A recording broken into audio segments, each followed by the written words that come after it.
ಎಲ್ರಿಗೂ ನಮಸ್ಕಾರ. ನೀವು ನೋಡ್ತಾ ಇದ್ದೀರಾ ಟಿವಿ ವಿಕ್ರಮ. ನಾನು ಮುಮ್ತಾಜ್ ಅಬ್ದುಲ್ ನೆಲೆಡ್ಕ.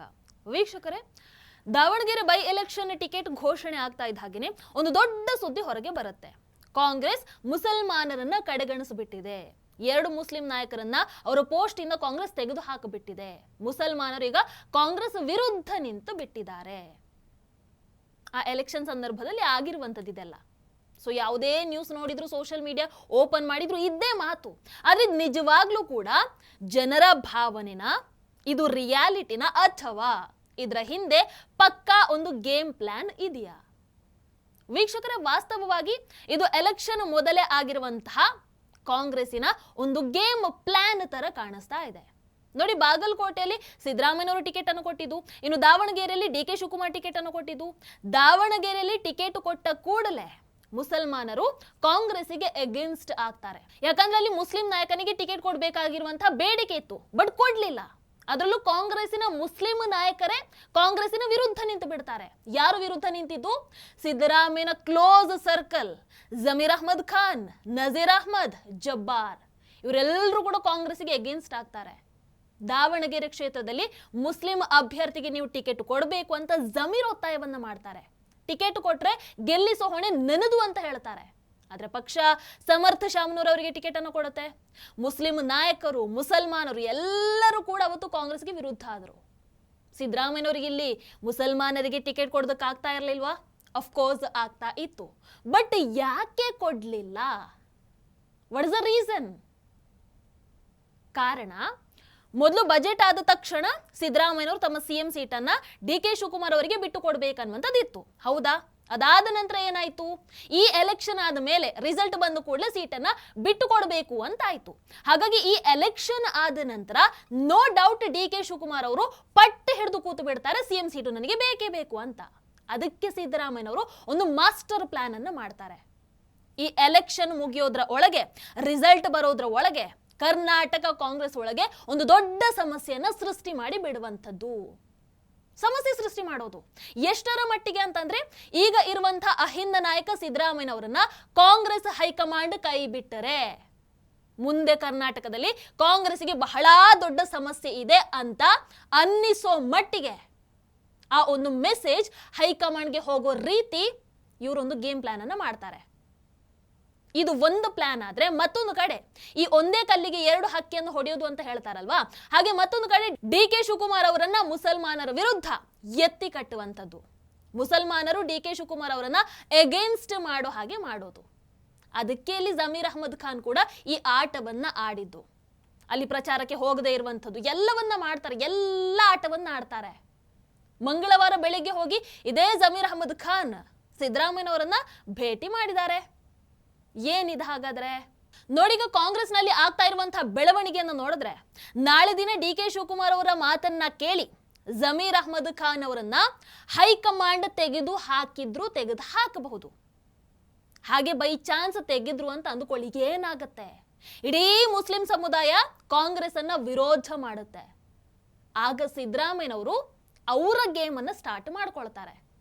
ಅವ್ರು ಜಮೀರ್ಗೆ ಹೇಳ್ಬೋದು, ಪರವಾಗಿಲ್ಲ, ನೀನು ಹೋಗಿ ಯಾವ್ದಾದ್ರೊಂದು ಪಾರ್ಟಿಯನ್ನ ಕಟ್ಟು ಸಂಘಟಿಸು ಅಂತ.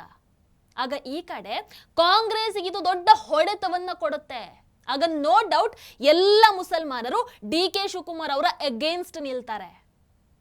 ಹಾಗಾಗಿ ಇಲ್ಲಿ ನಿಮಗೆ ಏನ್ ಅರ್ಥ ಆಯ್ತು? ಮುಸಲ್ಮಾನರು ಕಾಂಗ್ರೆಸ್ ವಿರುದ್ಧ ನಿಂತಿದ್ದಾರೆ, ಎಲ್ಲರೂ ಕಾಂಗ್ರೆಸ್ಗೆ ಬೈತಾ ಇದ್ದಾರೆ ಅಂತಂದ್ರೆ ಅದು ಡೈರೆಕ್ಟ್ ಆಗಿ ಡಿ ಕೆ ಶಿವಕುಮಾರ್ ಅವರಿಗೆ ಸಮಸ್ಯೆ. ಡಿ ಕೆ ಶಿವಕುಮಾರ್ ಅವರಿಗೆ ಸಮಸ್ಯೆಯನ್ನ ತಂದೊಡ್ಬೇಕು. ಈ ಒಂದು ಸಿಎಂ ಕುರ್ಚಿ ಸಿದ್ದರಾಮಯ್ಯನವರ ಕೈ ಬಿಟ್ಟು ಹೋಗಬಾರ್ದು ಅಂತ ಸಿದ್ದರಾಮಯ್ಯನವರೇ ಆಡಿಸ್ತಾ ಇರುವಂತಹ ವ್ಯವಸ್ಥಿತ ನಾಟಕ ಇದು ಅಂತ ಕಾಣಿಸ್ತಾ ಇದೆ. ವೀಕ್ಷಕರೀಗ ಉದಾಹರಣೆ ಕೊಡೋದಾದ್ರೆ, ರಾಚಿಂತನ್ ಅಲಿಯಾಸ್ ಮೊಹಿದ್ದೀನ್ ರೌಫ್ ಪಕ್ಕಾ ಕಾಂಗ್ರೆಸ್ ಈತ. ಆದ್ರೆ ಎಲೆಕ್ಷನ್ ಸಮಯದಲ್ಲಿ SDPI ಪರವಾಗಿ ಮಾತಾಡೋದೇನು, ಕಾಂಗ್ರೆಸ್ ವಿರುದ್ಧ ಬರೆದು ಹಾಕೋದೇನು, ಕಾಂಗ್ರೆಸ್ ವಿರುದ್ಧ ವಿಡಿಯೋ ಮಾಡಿ ಹಾಕೋದೇನು. ಈತ ಸಿದ್ದರಾಮಯ್ಯನ ಪೆರೋಲ್ನಲ್ಲಿ ಇರುವಂತವನು. ಅವರದ್ದು ಒಳಗಿಂದ ಒಂದು ಗ್ರೂಪ್ ಇದೆ, ಪಕ್ಕಾ ಸಿದ್ದರಾಮಯ್ಯನ ಟೀಮ್. ಆದ್ರೆ ಈಗ ಯಾಕೆ ಸಂಪೂರ್ಣವಾಗಿ ಅಗೇನ್ಸ್ಟ್ ಆಗಿ ಮಾತಾಡ್ತಾ ಇದ್ದಾರೆ? ಯಾಕಂತಂದ್ರೆ ಸಿದ್ದರಾಮಯ್ಯನವರನ್ನ ಸಿಎಂ ಕುರ್ಚಿಯಿಂದ ಇಳಿಸಬಾರದು. ಮತ್ತೊಂದು ಕಡೆ ಇದು ಸಂಪೂರ್ಣವಾಗಿ ಡಿ ಕೆ ಶಿವಕುಮಾರ್ ಅವರಿಗೆ ವಿರುದ್ಧ ಆಗಬೇಕು. ಆ ಕಾರಣಕ್ಕೋಸ್ಕರ ಇವೆಲ್ಲವನ್ನು ಕೂಡ ಮಾಡ್ತಾ ಇದ್ದಾರೆ. ಆಮೇಲೆ ಇನ್ನೊಂದು ತಮಾಷೆ ವಿಷಯ ಏನ್ ಗೊತ್ತಾ, ಈ ನಕಲಿ ಹೆಸರಿನ ರಾಜು ಚಿಂತನ್ ಅಂದ್ರೆ ಮೊಹಿದ್ದೀನ್ ರೌಫ್ ಹೇಳ್ತಾ ಇರುವಂತದ್ದು ಕಾಂಗ್ರೆಸ್ ಜಾತ್ಯತೀತ ಪಕ್ಷ ಅಲ್ಲಂತೆ, SDPI ಜಾತ್ಯತೀತ ಪಕ್ಷ ಅಂತ. ಇದಕ್ಕಿಂತ ದೊಡ್ಡ ಜೋಕ್ ನೀವು 2026ರಲ್ಲಿ ಕೇಳಿರೋದಕ್ಕೆ ಸಾಧ್ಯ ಇದೆಯಾ? ಆಮೇಲೆ ಒಂದಷ್ಟು ಪೋಸ್ಟ್ಗಳನ್ನು ಕೂಡ ಹಾಕಿದ್ದಾರೆ. ಒಂದೆರಡು ಪೋಸ್ಟರ್ ಹಂಗೆ ಓದ್ಬಿಡ್ತೀನಿ. ನನ್ನ ಮುತ್ತಾತನ ಕಾಲದಿಂದಲೂ ನಾವು ಕಾಂಗ್ರೆಸ್ ಪಕ್ಷದ ಕಟ್ಟಾಳುಗಳು, ಪ್ರೀತಿಸುವ ಟೀಕಿಸುವ ಅಧಿಕಾರ ನಮಗಿದೆ, ಆದರೆ ಸಂಪೂರ್ಣ ನಿರಾಕರಿಸುವ ಮುನ್ನ ಬದಲಾಗಿ ಇಲ್ಲ ಅಂತಂದ್ರೆ ಪರ್ಯಾಯ ಚಿಂತನೆ ಕಟ್ಟಿಟ್ಟ ಬುತ್ತಿ. ಇನ್ನೂ ಒಂದು ಹಾಕಿರುವಂಥದ್ದು, ನೆಹರು ಇಂದಿರಾ ಗಾಂಧಿ ಮುಖವನ್ನು ನೋಡಿ ವೋಟ್ ಹಾಕೋ ಕಾಲ ಹೊರಟು ಹೋಗಿದೆ, ಅಪ್ಡೇಟ್ ಆಗಿ ಇಲ್ಲ ನಾಶ ಆಗ್ತೀರಾ ಡಿಯರ್ ಕಾಂಗ್ರೆಸ್. ಇಲ್ಲಿ ಮುತ್ತಾತ ಇದ್ದಾಗ ಮುಸ್ಲಿಂ ಜನಸಂಖ್ಯೆ ಇದ್ದಂಥದ್ದು 2-3%, ತಾತನ ಕಾಲದಲ್ಲಿ ಇದ್ದಂಥದ್ದು 4-5%, ತಂದೆಯ ಕಾಲದಲ್ಲಿ ಅದು 7-8% ಆಯ್ತು. ಈಗ ತಮ್ಮ ಕಾಲದಲ್ಲಿ 14-15% ಆಗಿದೆ. ಈಗಲೇ ನಾವು ಕರ್ನಾಟಕವನ್ನ ಮಹಾರಾಷ್ಟ್ರದ ಮಾಲೆಗಾಂವ್ ಮಾಡ್ತೀವಿ ಅಂತ ಬ್ಲ್ಯಾಕ್ ಮೇಲ್ ಮಾಡಿದ್ರೆ ಹೆಂಗ್ರಿ ನಕಲಿ ಹೆಸರಿನ ಮೊಹಿದ್ದೀನ್ ರೌಫ್ ಅವರೇ? ಒಂದು 30% ಆದ್ರೂ ಆಗಲಿ ಅಲ್ಲ, ಆಮೇಲೆ ಕರ್ನಾಟಕವನ್ನ ಮಾಲೆಗಾಂವ್ ಮಾಡಬಹುದು. ಏನಂತೀರಾ ನಕಲಿ ಹೆಸರಿನ ಮೊಹಿದ್ದೀನ್ ರೌಫ್ ಅವರೇ? ವೀಕ್ಷಕರ ಪಾಪ ಇಲ್ಲಿ DK ಶಿವಕುಮಾರ್ ಅವರು ಏನ್ ಲೆಕ್ಕಾಚಾರವನ್ನ ಹಾಕೊಂಡ್ರು ಅಂತಂದ್ರೆ, ಓಕೆ ಹೀಗೆಲ್ಲ ಆದ್ರೆ ನನ್ನ ವಿರುದ್ಧ ಇರುವಂತಹ ಜಮೀರ್ ಅಹ್ಮದ್ ಖಾನ್ ಅನ್ನ ತೆಗೆದು ಹಾಕಬಿಟ್ರೆ ತನ್ನ ಬಣದಲ್ಲಿ ಗುರುತಿಸಿಕೊಂಡಿರುವಂತಹ ಮುಸ್ಲಿಂ ನಾಯಕರು ರಿಜ್ವಾನ್ ಅರ್ಷದ್ ಆಗಿರಬಹುದು, ಸಲೀಂ ಅಹ್ಮದ್ ಆಗಿರಬಹುದು, ಇವರನ್ನ ಮುಂದೆ ತರಬಹುದು ಅಂತ ಅವರು ಲೆಕ್ಕಾಚಾರವನ್ನ ಹಾಕಿದ್ರು. ಆದ್ರೆ ಇವರಿಬ್ಬರಿಗೆ ಕೂಡ ಜಮೀರ್ ಅಹ್ಮದ್ ಖಾನ್ ಅವರಿಗೆ ಮುಸ್ಲಿಂ ಸಮುದಾಯದ ಮೇಲಿರುವಂತಹ ಆ ಒಂದು ಹಿಡಿತ ಇವರಿಗಿಬ್ಬರಿಗೆ ಇಲ್ಲ. ಹಾಗಾಗಿ ಈಗ ಜಮೀರ್ ಅಹ್ಮದ್ ಖಾನ್ಗೆ ಸಮಸ್ಯೆ ಆದ್ರೆ ಅದ್ರ ನೇರ ಎಫೆಕ್ಟ್ ಬೀಳುವಂಥದ್ದು DK ಶಿವಕುಮಾರ್ ಅವರ ಮೇಲೆ. ಸಿದ್ದರಾಮಯ್ಯ ಅವರಿಗೆ ಏನು ಸಮಸ್ಯೆ ಆಗಲ್ಲ. ಇಲ್ಲಿ Siddaramaiah and Zameer Ahmed Khan very close ಇದ್ದಾರೆ ಅವರು.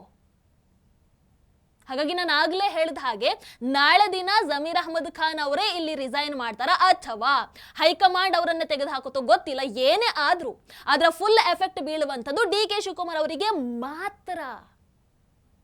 ಒಂದು ಮುಸ್ಲಿಂ ಸಮುದಾಯ ಯಾವತ್ತೂ ಕೂಡ DK ಶಿವಕುಮಾರ್ ಅವರಿಗೆ ಆ ವಿಚಾರದಲ್ಲಿ ಸಪೋರ್ಟ್ ಅನ್ನ ಮಾಡಲ್ಲ.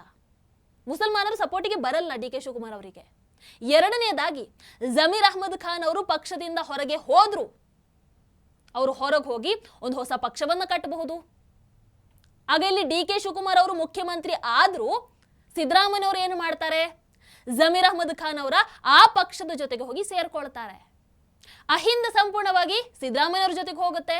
ಅಲ್ಲಿ ಅಹಿಂದದವರದ್ದು ಬೇರೆನೆ ಗೇಮ್ ಸ್ಟಾರ್ಟ್ ಆಗುತ್ತೆ.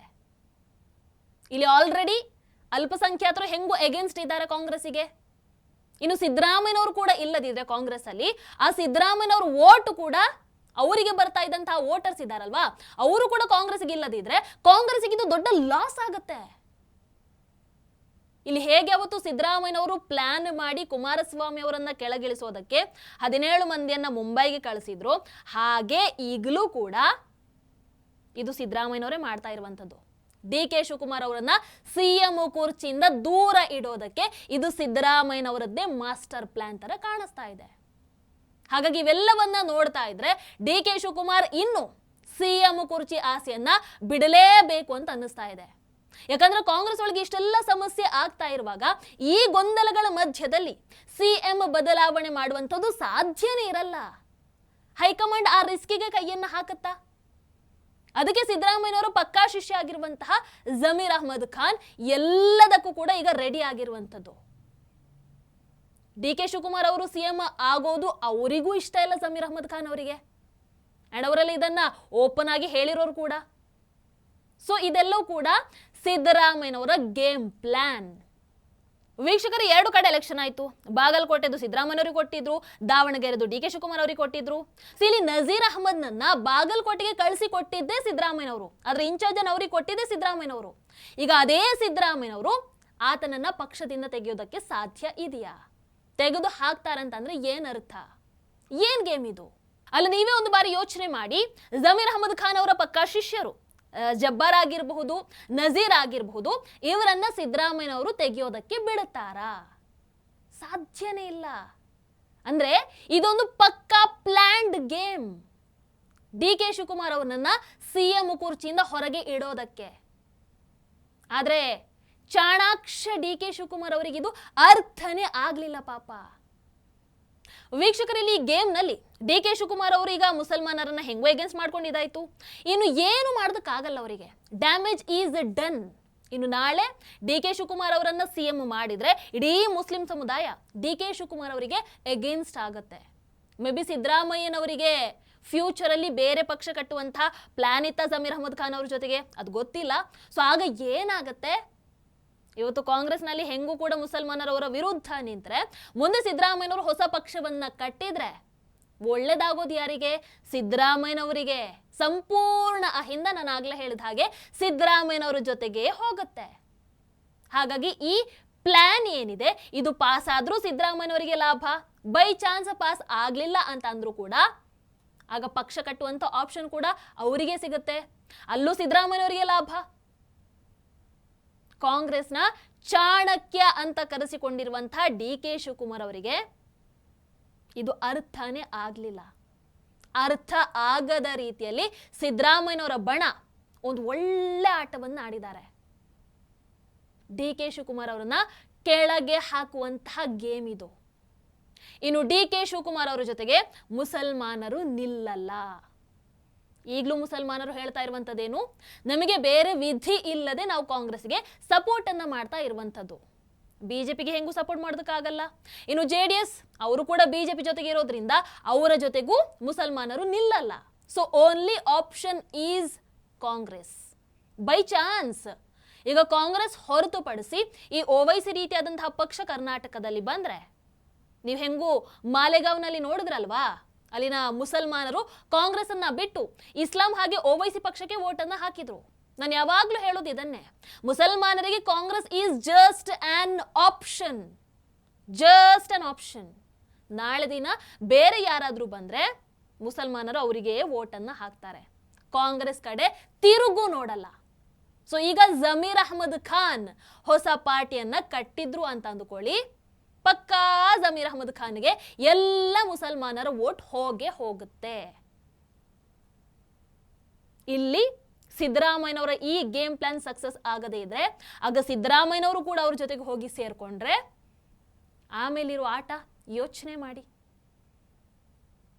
ಹಾಗಾಗಿ ವೀಕ್ಷಕರು, ಇದು ಮುಸಲ್ಮಾನರು ವರ್ಸಸ್ ಕಾಂಗ್ರೆಸ್ ಕಥೆ ಅಲ್ಲ, ಇದು ಕಾಂಗ್ರೆಸ್ ವರ್ಸಸ್ ಕಾಂಗ್ರೆಸ್ ಕಥೆ. ಕಾಂಗ್ರೆಸ್ ಒಳಗಿನ ಪವರ್ ಗೇಮ್ ಇದು. ಒಂದು ಕುರ್ಚಿಗೋಸ್ಕರ ಯಾರು ಯಾರನ್ನ ಬಳಸಿಕೊಳ್ತಾ ಇದ್ದಾರೆ ಅನ್ನುವಂಥ ದೊಡ್ಡ ಆಟ ಇದು. ಕಾಣೋದು ನಮಗೆ ಇಲ್ಲಿ ರಾಜಕೀಯ ಮಾತ್ರ ಎದುರಿಗೆ, ಆದ್ರೆ ಒಳಗೆ ನಡೀತಾ ಇರೋದು ಬೇರೆನೇ ಗೇಮ್. ಥಿಂಕ್, ಯಾರು ಆಟವನ್ನ ಆಡ್ತಾ ಇದ್ದಾರೆ, ಯಾರು ಆಟವನ್ನ ಆಡಿಸ್ತಾ ಇದ್ದಾರೆ, ಯಾರು ಯಾರನ್ನ ಹೇಗೆ ಬಳಸಿಕೊಳ್ತಾ ಇದ್ದಾರೆ. ನಿಮಗೇನನ್ಸುತ್ತೆ? ಡಿ.ಕೆ. ಶಿವಕುಮಾರ್ ಅವರು ಮುಖ್ಯಮಂತ್ರಿ ಆಗ್ತಾರಾ ಮುಂದೆ? ಕಮೆಂಟ್ ಮಾಡಿ. ಟಿವಿ ವಿಕ್ರಮ, ದೇಶ ನಿಮ್ಮ ಕೈಯಲ್ಲಿ. ಈ ಕಾರ್ಯಕ್ರಮ ನಿಮಗೆ ಇಷ್ಟ ಆಗಿದ್ದಲ್ಲಿ ಲೈಕ್, ಶೇರ್ ಹಾಗೂ ಕಮೆಂಟ್ ಮಾಡಿ. ಟಿವಿ ವಿಕ್ರಮದ ಕಾರ್ಯಕ್ರಮಗಳನ್ನು ನಿರಂತರವಾಗಿ ವೀಕ್ಷಿಸಲು ಸಬ್ಸ್ಕ್ರೈಬ್ ಮಾಡಿ, ಬೆಲ್ ಐಕನ್ ಒತ್ತಿ.